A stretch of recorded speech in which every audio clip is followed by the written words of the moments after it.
दोस्तों, लाइफ 5 जून का क्लास में आपके स्वागत है। आज जो मैं कविता लेकर आया हूँ, रसीम रथी का द्वितीय सर्ग है, जो राष्ट्र कवि रामधारी सिंह के द्वारा लिखा गया है। चलो शुरुआत करते हैं। सीतर बिरल एक कानन शोभित अध्यक्षता के ऊपर, कहीं उच्च परसौर चमकते झरते, कहीं शुभ्र निर्भर। जहाँ भूमि समतल सुंदर है, नहीं दिखते हैं पाहन। हरियाली के बीच खड़ा है विस्तृत एक उटज पामन। आस पास कुछ कटे हुए हैं पीले धन खेत सुहाते हैं। सशक मूस गिलहरी कबूतर घम घूम कर खाते हैं। कुछ प्रशांत अलसित बैठे हैं, कुछ करते शिशु का लेहन। कुछ खाते साकल दिखते बड़े तुष्ट सारे गोधन। हवन अग्नि बुझ चुकी है, गंध से वायु अभी परमाती है। भीनी भीनी महक परार में मादकता पहुँचाती है। धूप धूम चर्चित लगते हैं, तरु के श्यान छदन कैसे। छपक रहे हों शिशु के अलसित कजरारे लोचन जैसे। बैठे हुए सुखद आतब में मृग रोपंथन करते हैं। वन के जीव बिखर से बाहर हो विश्रव विचरते हैं। सूख रहे हैं चीवर रसाल की नन्ही झुकी टहनियों पर। नीचे बिखरे हुए पड़े हैं इंगुत से चिकने पत्थर। अर्जुन दर्भ पलाश कमंडल एक ओर तप के साधन। एक ओर हैं टगे धनुष तुरीर तीर बरछे भीषण। चमक रहा है त्रिकुटी द्वार पर एक परशु आभाशाली। लोह दंड पर जड़ित पड़ा हो मानो अर्ध अंशुमाली। श्रद्धा बढ़ती अर्जुन दर्भ पर, परशु देख मन डरता है। युद्ध शिविर या तपोभूमि या समझ नहीं कुछ पड़ता है। हवन कुंड जिसका यह है, उसके ही क्या है ये धनुष कुठार। जिस मुन की यह है शुरुआ, उसी की कैसे हो सकती है तलवार। आई है वीरता तपोवन में, क्या पुण्य कमाने को या संन्यास साधना में दैहिक शक्ति जगाने को। मन ने तन का या सिद्ध यंत्र अथवा शस्त्रों में पाया है, यह कि वीर कोई योगी से युक्त सीखने आया है। परशु और तप ये दोनों वीरों के होते हैं सिंगार। किलीब ना तो तप ही करता है, ना उठा सकता है तलवार। तप से मनुज दिव्य बनता है, पर विकार से लड़ता है तन की समर भूमि में, लेकिन काम खरग ही करता है। किंतु कौन नर तपोनिष्ठ है यहाँ धनुष धरने वाला। एक साथ यज्ञ अग्नि और अश्व की पूजा करने वाला। कहता है इतिहास जगत में हुआ एक ही नर ऐसा, रण में कुटिल काल सम क्रोधी, तप में महासूर जैसा। मुख में वेद पीठ पर तरकस, कर में कठिन कुठार विमल। साप और सर दोनों ही थे जिस महान ऋषि के संबल। यह कुटीर है उसी महामुन परशुराम बलशाली का। बिरुग के परम पुनीत वंशधर बढ़ती वीर परपाली का। हाँ हाँ हाँ, यही कड़ की जांघों पर अपना मस्तक धरकर सोए हैं तरवर के निचले आश्रम से थोड़ा हटकर। पत्तों से छन छन कर मीठी धूप माघ की आती है, पड़ती मुनि की थकी देह पर और थकान मिटाती है। कड़ मुग्ध हो भक्ति भाव में मग्न हुआ सा जाता है। कभी जटा पर हाथ फेरता पीठ कभी सहलाता है। चढ़े नहीं चीटियाँ बदन पर, पड़े नहीं तिड़ पात कहीं। कड़ सजग है उचट जाए गुड़ की कच्ची नींद नहीं। वृद्ध देह तप से किरिस, काया उस पर आयुध संचालन। हाय पड़ा भरम भार देव पर, आ समय यह मेरे कारण। किंतु वृद्ध होने पर भी अंगों में क्षमता है कितनी, और रात दिन मुझ पर दिखलाते रहते ममता कितनी। कहते हैं ओ वत्स पुष्टि कर, भोग न तू यह दिखाएगा। मेरे शिक्षण की कठोरता को कैसे सह पाएगा। अनुगामी यद बना कहीं तू, खान पान में भी मेरा सुख जाएगा। लहू बचेगा हड्डी भर ढांचा तेरा।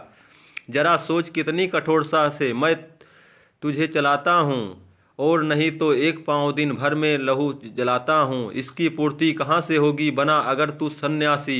इस प्रकार से तो चबा जाएगी तुझे भूख सत्यानाशी। पत्थर सी हो मांसपेशियाँ, लोहे से भुजदंड अभय। नस नस में हो लहर आग की, तभी जवानी पाती जय। विप्र हुआ तो क्या रखेगा रोक अभी से खाने पर। कर लेना घनघोर तपस्या वयम चतुर्थ के आने पर। ब्राह्मण का है धर्म त्याग पर, क्या बालक भी त्यागी हो। जन्म साथ सीलो उचित के ही क्या वो अनुरागी हो। क्या विचित्र विचित्र रचना समाज की, गिरा ज्ञान ब्राह्मण घर में। मोती बरसा वैश्य वेश में, पड़ा खड़ग क्षत्रिय कर में। खड़ग बड़ा उद्दत होते हैं राजे, इसलिए तो सदा बजाते रहते हैं रण के बाजे। और करे ज्ञानी ब्राह्मण क्या, अश्व विहीन मन डरता है। राजा देता मान भूप का, वह भी आदर करता है। सुनता कौन वह कहाँ ब्राह्मण की, करते सब अपने मन की। डूबो रहती शोभित में भूको, भूपों की लिप्सा रण की। ओ रण भी किस लिए, नहीं जग में दुख दैन भगाने को। पर शोषक पथ पर भ्रांत मनुज को, नहीं धर्म पर लाने को। रण केवल इसलिए है कि राजे और सुखी हो मानी, और प्रजाएं मिले उन्हें ओए और अधिक अभिमानी हों। रण केवल इसलिए कि वो कल्पित अभाव से छूट सके, बड़े राज की सीमा जिससे अधिक जनों को लूट सके। रण केवल इसलिए कि सत्ता बड़े नहीं पत्ता ढोले, भूपों के विपरीत न कोई कहीं कभी कुछ बोले। ज्यों ज्यों मिलती विजय अहम नरपत का बढ़ता जाता है, और जोर से वह समाज के सिर पर चढ़ाता जाता है। अब तो है या हाल की, जो कुछ है वह राजा का बल है। ब्राह्मण खड़ा सामने लिए शंख गंगा जल है। कहा तेज ब्राह्मण में आबेबे की, राजा को रोक सके। धरे कुपथ पर जभी पाओ वह तत्सर को टोक सके। और कहे भी तो ब्राह्मण की बात कौन सुन पाता है। यह रोज राजा ब्राह्मण को अपमानित करवाता है। चलती नहीं यहाँ पंडित की, चलती नहीं तपस्वी की। जय पुकारती प्रजा रात दिन, राजा जय यशस्वी की। सिर था जो सारे समाज का, वही अनादर पाता है। जो भी खिलता फूल भुजा के ऊपर चढ़ जाता है। चारों ओर लोभ की ज्वाला, चारों ओर भोग की जय। पाप भार से दबी धसी जा रही धरा, पल पल निश्चय। जब तक भोगी भूप प्रजाओं के नेताओं कहलाएंगे। ज्ञान त्याग तप नहीं श्रेष्ठा का, जब तक पद पाएंगे। असन बसन से हीन दीनता में जीवन धरने वाले, सहकर भी अपमान मनुजता की चिंता करने वाले। कवि कोविद विज्ञान विशारद, कलाकार पंडित ज्ञानी। कनक नहीं कल्पना ज्ञान, उज्ज्वल चरित्र के अभिमानी। इन विभूतियों को जब तक संसार नहीं पहचानेगा, राजाओं से अधिक पूज जब तक न इन्हें वह मानेगा, तब तक पड़ी आग में धरती इसी तरह अकुलाएगी। चाहे जो भी करे दुखों से छूट नहीं वह पाएगी। थकी जीभ समझकर गहरी लगी ठेस अभिलाषा को, भूप समझकर नहीं कुछ छोड़ खड़ग की भाषा की को।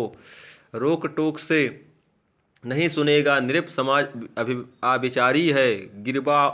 गिरवाहर निष्ठुर कुठाल का या मदांध अधिकारी है। इसलिए तो मैं कहता हूँ, अरे ज्ञानियों खड़ग धरो।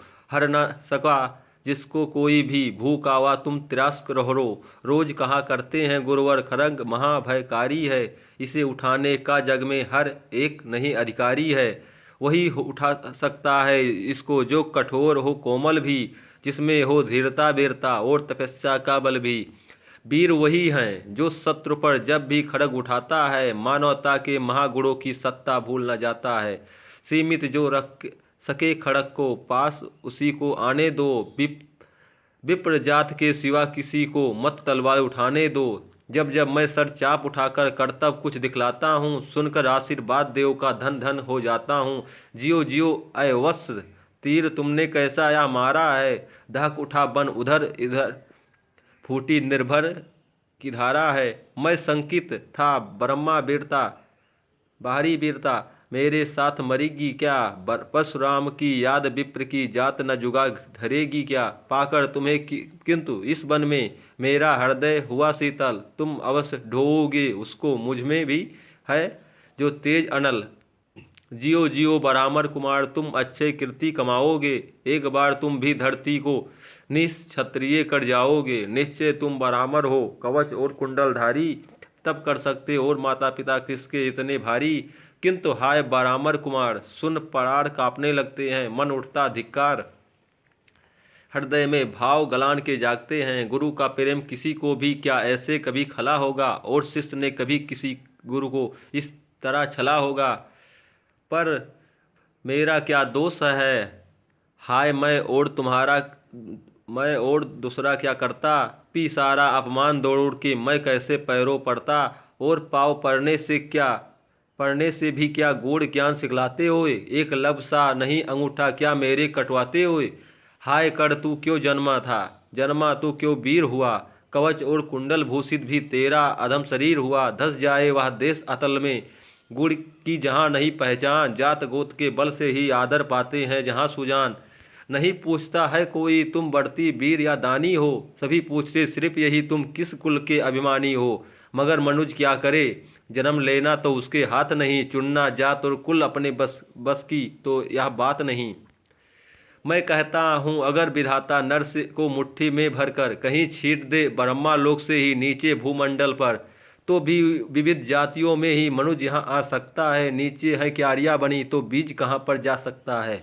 कौन जन्म लेता किस कुल में, आकस्मिक ही है यह बात। छोटे कुल पर किंतु यहाँ होते तब भी कितने आघात। हाय जात छोटी है तो फिर सभी हमारे गुण छोटे। जात बड़ी तो बड़े बने ओए रहे लाख चाहे खोटे।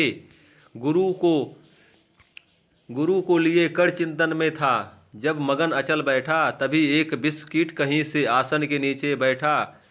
बर्ज दरष्ट वह लगा कड़ के उड़ को कुतर कुतर खाने, और बनाकर छिद्र मास में मद मद भीतर जाने। कर विकल हो उठा दुष्ट भौरे ऊपर हाथ धरे कैसे, बिना हिलाए अंग कीट को किसी तरह पकड़े कैसे। पर भीतर उस धसे कीट तक हाथ नहीं जा सकता है, बिना उठाए पाँव शत्रु को कर नहीं पा सकता है। किंतु पाँव के हिलते ही गुरुवर की नींद उचट जाती। सहम गई या सोच कर की भक्त पूर्ण बिहल छाती। सोचा उसने अंत कीट वह पिए रक्त पीने दूंगा। गुरु की कच्ची नींद तोड़ने का पर पापी नहीं लूँगा। बैठा रहा अचल आसन से कड़ बहुत मन को मारे। आह निकाले बिना सिलासी सहनशीलता को धारे। किंतु लहू की गर्म धार जो सहसा आन लगी तन में। परशुराम जग पड़े रक्त को देख हुए विस्मित मन में। कड़ छपट कर उठा इंगित उसमें, गुरु को आज्ञा लेकर बाहर किया कीट को उसने छत में से उंगली देखकर। परशुराम बोले शिव शिव तूने या की मूर्खता बड़ी। सहता रहा अचल जाने कब से ऐसी वेदना कड़ी। तनिक लजाकर कहा कर्ण ने नहीं अधिक पीड़ा मुझको। महाराज क्या कर सकता है या छोटा कीड़ा मुझको। मैंने सोचा हिला डुला तो बिरथा आप जग जाएंगे। क्षण भर को विश्राम मिला तो नाहक उसे गंवाएंगे। निश्चल बैठा रहा सोच या कीट स्वयं उड़ जाएगा। छोटा सा या जीव मुझे कितनी पीड़ा पहुँचाएगा। पर यह तो भीतर धंसता ही गया। मुझे हैरान किया। लज्जित हूँ इसलिए कि सब कुछ स्वयं अपने देख लिया। परशुराम गंभीर गए हो सोच न जाने क्या मन में। फिर सहसा क्रोध अग्नि भयानक भभक उठी उनके तन में। दांत पीस आंखें तरेर कर बोले कौन छली है तू। ब्राह्मण है और या कि किसी अभिजन का पुत्र बलि है तू। सहनशीलता को अपनाकर ब्राह्मण कभी न जीता है। सहनशीलता को अपनाकर ब्राह्मण कभी न जीता है। किसी लक्ष्य के लिए नहीं अपमान हलाहल पीता है। सह सकता जो कठिन वेदना पी सकता है अपमान वही। बुद्धि चलाती जिसे तेज कर सकता है बलिदान वही। तेज पुंज ब्राह्मण तिल तिल कर जले नहीं हो सकता है। किसी दशा में भी स्वभाव अपना कैसे वाक हो सकता है। कसक भोगता हुआ विप्र निश्चय कैसे रह सकता है। इस प्रकार की चुंबन वेदना क्षत्रिय ही सह सकता है। तू अवश्य ही क्षत्रिय है पापी बता ना तो फल पाएगा। परशुराम के कठिन शाप से अभी भस्म हो जाएगा। क्षमा क्षमा हे देव दयामय। गिरा कर गुरु के पद पर मुख विवड़ हो गया अंग कांपने लगा भय से थरथर। सुत पुत्र मैं शुद्ध कड़ हूँ करुणा का अभिलाषी हूँ। जो भी हूँ पर देव आपका अनुचर अंत्यवासी हूँ। छली नहीं मैं हाय किंतु छल का ही तो यह काम हुआ। आया था विद्या संचय को मगर व्यर्थ बदनाम हुआ। बड़ा लोभ था